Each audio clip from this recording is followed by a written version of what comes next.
নীল চিরকুট লেখনীতে নৌসিন আহমেদ রোদেলা পর্ব সংখ্যা 23।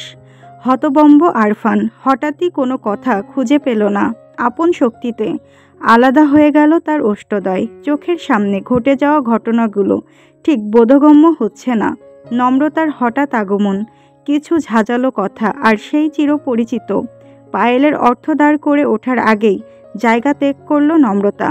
টালমাটাল চালে এগিয়ে যাওয়া রমণীর পায়ের দিকে একদৃষ্টে তাকিয়ে রইল আরফান। চোখের পলক পড়ছে না। নম্রতা করিডোরের বাঁকে হারিয়ে যেতেই ঘোর কাটল আরফানের। ডান হাতের উল্টো পাশ দিয়ে কপালের ঘাম মুছল সে। শার্টের ওপরের বোতাম দুটো খুলে বার দুয়েক ঢোক গিলল। কণ্ঠনালী শুকিয়ে আসছে, অস্থির লাগছে। প্রচণ্ড অস্থিরতায় ধরফর করছে শরীর।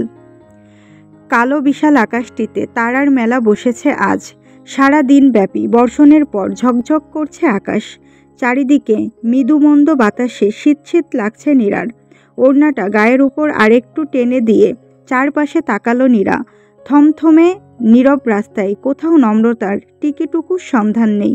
নম্রতার দেরি হচ্ছে দেখে নিজেকে আর ঘরে ধরে রাখতে পারেনি নীরা। এই অসময়ে বেরিয়ে এসেছে রাস্তায়। নম্রতাকে ফোনে না পেয়ে রঙ্গন আর নাদিমকেও ইনফর্ম করেছে। 10-15 মিনিটের মাথায় ল্যাম্পপোস্টের ফিকে আলোর নিচে রঙ্গনকে চোখে পড়ল নীরার। টুংটাং শব্দ ছুড়ে চলা রিকশার ওপর বসে আছে রঙ্গন। পাশে ভুবনমোহী পূজা। সাদা আর নীলের মিশেলে শাড়ি পরেছে পূজা। বড় বড় চোখ দুটো গাঢ় কাজলে রাঙা। নীরার ঠিক সামনে এসে দাঁড়িয়ে পড়ল রিকশা। রিকশাটা ছেড়ে দিয়ে নীরার দিকে তাকালো রঙ্গন। ভুরু কুঁচকে বলল, বের হতে মানা করেছিলাম না? শুধু শুধু বেরিয়েছিস কেন? 8:30 বাজে প্রায়। হলে ঢুকতে দেবে এখন? কথাটুকু বলে নীরার উত্তরের জন্য মিনিট খানিক অপেক্ষা করল রঙ্গন। এরই মধ্যে উত্তর দিকের রাস্তা ধরে দ্রুত পায়ে হেঁটে আসতে দেখা গেল লম্বাটে এক তরুণ। পরনে 3/4 প্যান্ট, কাঁধে গিটার, ফ্যাকাশে বাদামি চুলগুলো বাতাসে মুক্ত।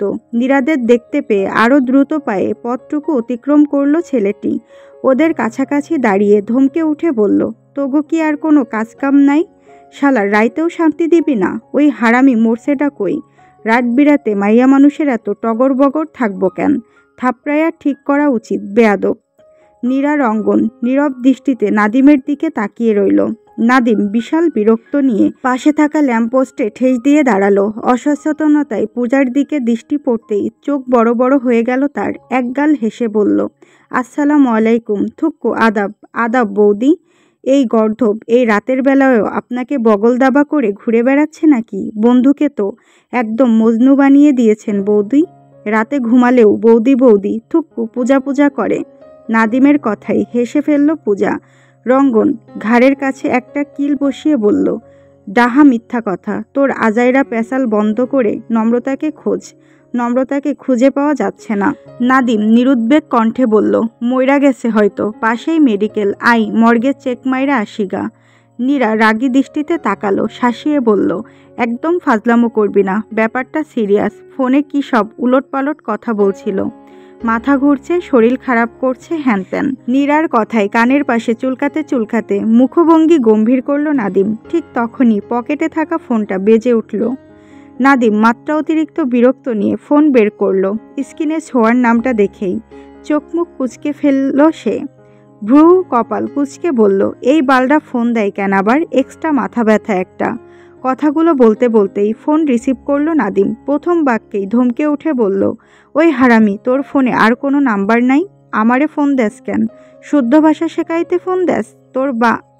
ওপাশ থেকে চেঁচিয়ে উঠল ছোঁয়া, খবরদার শব্দটা উচ্চারণ করবি না নাদিম। ছি, তোর এসব থার্ড ক্লাস কথাবার্তায় বমি পায় আমার। একটা সুনামধন্য বিশ্ববিদ্যালয়ে পড়াশোনা করা সত্ত্বেও নর্দমার মতো বিহেভিয়ার তোর। মাম্মা তো সাদে বলে না যে নাদিম নামের ছেলে থেকে দূরে থাক। There is a strong reason. Nadim জ্বলে উঠে বলল, ওই ইংরেজের ঘরের ইংরেজ, তোরে কইছি আমার লগে মিশতে? শালার জীবনডারে ফেনা ফেনা বানাই হাল দিলি। ছোঁয়া বুঝতে না পেরে বলল, হোয়াট ইজ ফেনা ফেনা? আর হাল দেয় কিভাবে? নাদিম চূড়ান্ত বিস্মিত রঙ্গনের দিকে তাকিয়ে অভিযোগের স্বরে বলল, ওই শালি তো বাংলা বুঝে না রে মামা। এই তুই বাংলাদেশতে বাইর হ, এই মুহূর্তে বাইর হ। ব্রিটিশের বংশদূত, বাংলা বুঝোস না আবার ভাষা শেখাস? ছোঁয়া যেন বেকুব বনে গেল। অসহায় কণ্ঠে বলল, ওগুলা বাংলা ছিল? তাহলে আমি কখনো শুনিনি কেন? তুই ইংরেজের জাত, এই জন্য।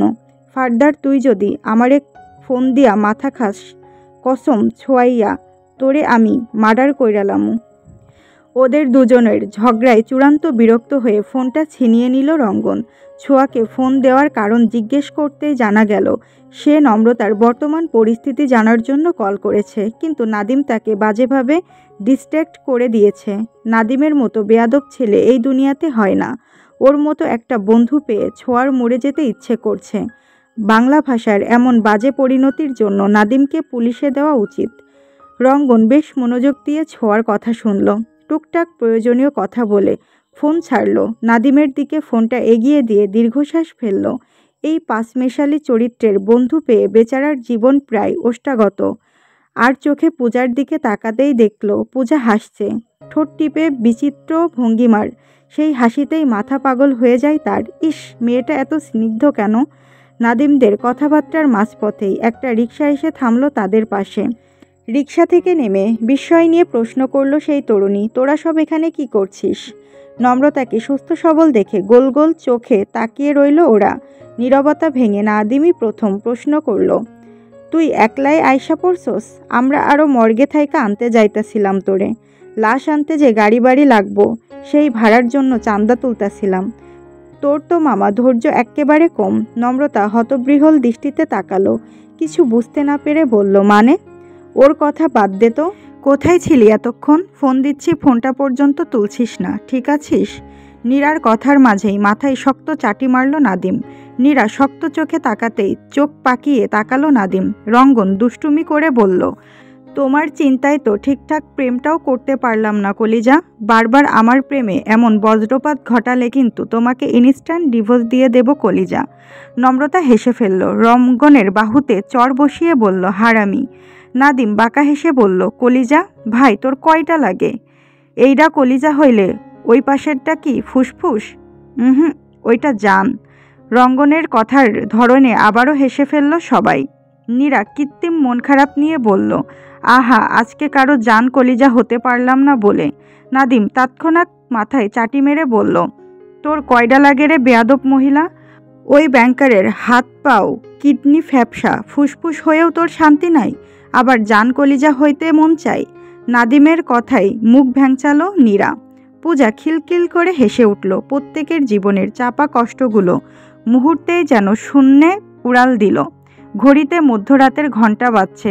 নীরা নম্রতা কারো চোখেই ঘুম নেই। নীরা দুটো চায়ের কাপ এনে বিছানায় পা তুলে বসল।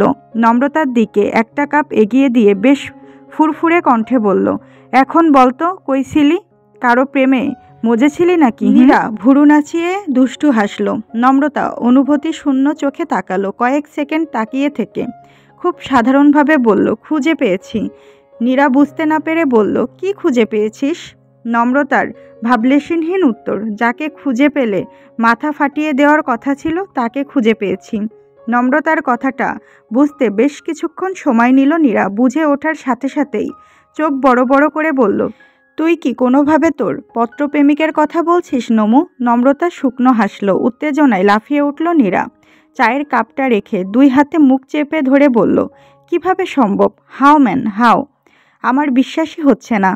দেখেছিস তাকে? দেখা হয়েছে? কিভাবে কি হলো? কি কথা বললি? সব বল আমায়। ও মাই গড, আমি আর চিন্তা করতে পারছি না। নীরাকে এত উত্তেজিত হতে দেখে হাসল নম্রতা। মৃদু কণ্ঠে বলল, তুইও চিনিস, দেখেছিসও। নীরার চোখ এবার কুটোর থেকে বেরিয়ে আসার উপক্রম। বিছানায় আবারও ধপ করে বসে পড়ল সে। কৌতূহল নিয়ে বলল, আমি চিনি? বলছিস কি, পরিচিত কেউ? নম্রতা ফোনটা উল্টে নীরার মুখের সামনে ধরল। নীরা চোখ ছোট ছোট করে স্ক্রিনের দিকে তাকালো। আরফান আলম নামের একটি আইডি থেকে কন্টিনিউয়াসলি মেসেজ আসছে ফোনে। নীরা মুখটা আরেকটু এগিয়ে নিল। দেখতে দেখতেই আরও 3-4টা মেসেজ এসে জমা হলো ইনবক্সে। নীরা জোরে জোরে পড়ার চেষ্টা করলো। Miss Namrata, I want to talk to you. Please একটু বোঝার চেষ্টা করুন, এটা আমার জীবন মরণের প্রশ্ন। মেসেজের রিপ্লাই তো দিন at least, please Namrata. I beg you please. মেসেজটা পড়ে চোখ বড় বড় হয়ে গেল নীরার। কিছুক্ষণ স্তম্ভিত হয়ে বসে থেকে বলল, দোস্ত তুই প্লিজ এটা বলিস না যে ডক্টর আরফানি। নম্রতা নির্বিকার চাহনি দেখে যেন দুনিয়া ঘুরে গেল নীরার। ভাবনাতীত বিস্ময় নিয়ে বলল, কেমনে সম্ভব? আমার একদমই বিশ্বাস হচ্ছে না। কোথাও কোনো ভুল হচ্ছে না তো? নম্রতা জবাব দেওয়ার আগেই আবারও প্রশ্ন করল নীরা। এক্সাইটমেন্টে হাত পা কাঁপছে আমার। কিভাবে সম্ভব? আচ্ছা ডক্টর জানে ব্যাপারটা?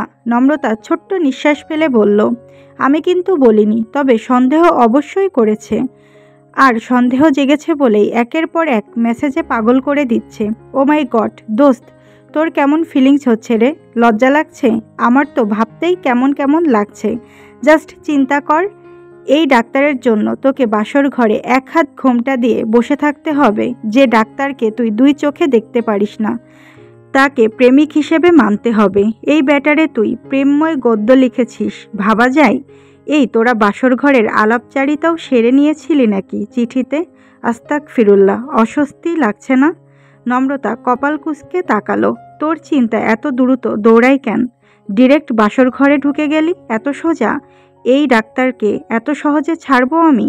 আমাকে 4টা বছর যে জ্বালানো জ্বালিয়েছে তার ডাবল জ্বালাবো আমি। নীরা উৎসাহ নিয়ে বলল, কি করবি? চেম্বারে গিয়ে সুযোগ নিবি? ফ্রিতে চিকিৎসা নেওয়া যাবে। আহা। নম্রতা কটমট করে তাকালো, চোখ পাকিয়ে বলল, তোর মাথা। নীরা মুখ গোমরা করে বলল, তাহলে কি করবি? কিছুই করব না। এই কিছুই না করাটাই তার জন্য হবে অনেক কিছু। আচ্ছা একটা বিয়ে করে ফেললে কেমন হয় নীরা? সেই বিয়ের ভিডিও তাকে গিফট হিসেবে পাঠাবো, দেখাবো তার প্রতারণায় আমার কিচ্ছু যায় আসে না। আমি ভালো আছি এবং হেসে খেলে সংসার করছি। কথাগুলো বলতে বলতেই নীরব হয়ে গেল নম্রতা। কিছুক্ষণ চুপ থেকে হঠাৎই ফুঁপিয়ে উঠল। দু হাতে মুখ চেপে কান্না আটকানোর চেষ্টা করে অস্পষ্টে কণ্ঠে বলল, I hate him Niru, I just hate him. Nira অসহায় চোখে চেয়ে রইল এই অসম্ভব দুঃখী মেয়েটির দিকে। চেয়ে থাকতে থাকতেই হঠাৎ উপলব্ধি করল, এই কান্নায় দুঃখ নেই, এই কান্না ভরা প্রাপ্তির সুবাস।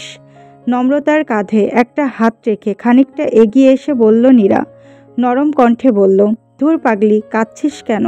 বলতো, তোর মতো ধৈর্যশীল মেয়ে এমন ভ্যান ভ্যান করে কাঁদে নাকি? নম্রতা জলমাখা চোখ তুলে তাকালো, বোকা বোকা কণ্ঠে বলল, আমার নিজেরও ভীষণ অস্বস্তি লাগছে রে। আমি ডক্টর আরফানকে। নম্রতার কথার মাঝেই ফোন বাজলো নীরার। ফোনটা তুলতেই ওপাশ থেকে উদ্বিগ্ন কণ্ঠে বলে উঠল নাদিম, অন্তুকে একটা ফোন লাগাতো নীরু। কোনো ভূমিকাহীন এই কথায় অবাক হলো নীরা। বিস্ময় নিয়ে বলল, কেন? এত রাতে ওকে ফোন দিব কেন হঠাৎ?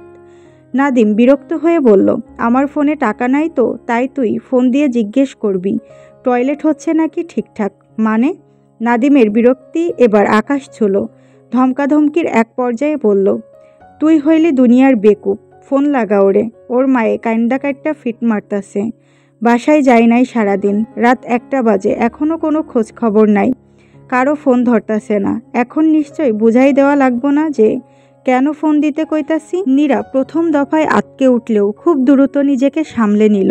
শক্ত কণ্ঠে বলল, আমি ফোন দিতে পারবো না। নাদিমের মেজাজ চটে যাচ্ছে। রাগে গমগমে কণ্ঠে বলল, কেন পারবি না? যেখানে তোদের কারো ফোন তুলছে না সেখানে আমার ফোন কেন তুলবে ও? তাছাড়া আমি চাইছি না। নাদিমের কণ্ঠে বিস্ফোরণ ঘটল এবার। চেঁচিয়ে উঠে বলল, কি চাইছিস না তুই? শুনি কি চাইছিস না? তুই চাস পোলাডা মইরা যাক, 3 দিন পর পরীক্ষা, আর আমরা এখানে পড়াশোনা বাদ দিয়া তোগো রংলীলা দেখতে বসে আছি? শালার। নাদিম কথাটা শেষ না করেই ফোন কাটল। নীরা ফোনটা কানে নিয়ে স্থির বসে রইল। বুকের ভেতর উতলে ওঠা কান্নাটা বুকের কাছেই থেমে গেল। বুক ফুলিয়ে শ্বাস নিয়ে নম্রতার দিকে তাকালো।